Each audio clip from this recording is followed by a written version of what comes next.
Bonjour à tous, aujourd'hui on parle des nouveaux Audi Q3 et RS Q3, du concept A9, du Cayenne GTS et du Volvo V60 Cross Country.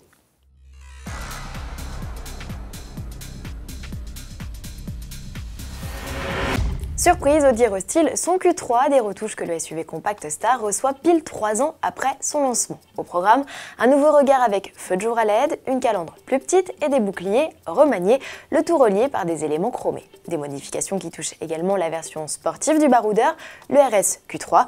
Dans sa transformation, il gagne en puissance, le 5 cylindres délivre désormais 340 chevaux contre 310 seulement auparavant et il voit son couple atteindre les 450 Nm.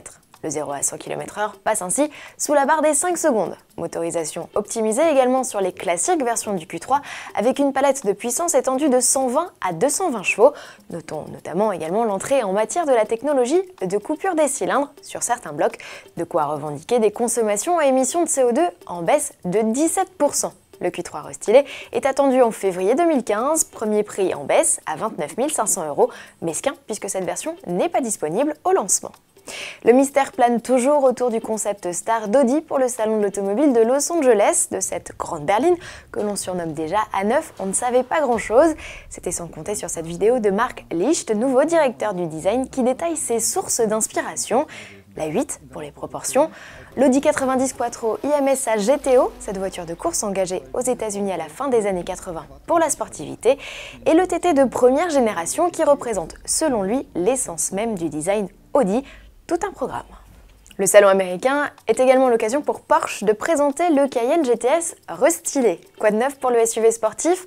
Des retouches cosmétiques avec un pack aérodynamique et un habitacle plus sportif, mais surtout l'arrivée sous le capot d'un V6 3 litres 6 biturbo en lieu et place du V8 4 litres 8 atmosphérique. Pas de quoi entacher le tableau des performances avec un 0 à 100 km/h amélioré de 5 dixièmes grâce à un gain de puissance. En effet, le Cayenne GTS profite dorénavant de 440 chevaux contre 420 auparavant et d'un couple en hausse de 515 à 600 Nm. Côté tarif, comptez 101 330 €, soit 30 000 € de moins que le plus puissant des Porsche, le Cayenne Turbo.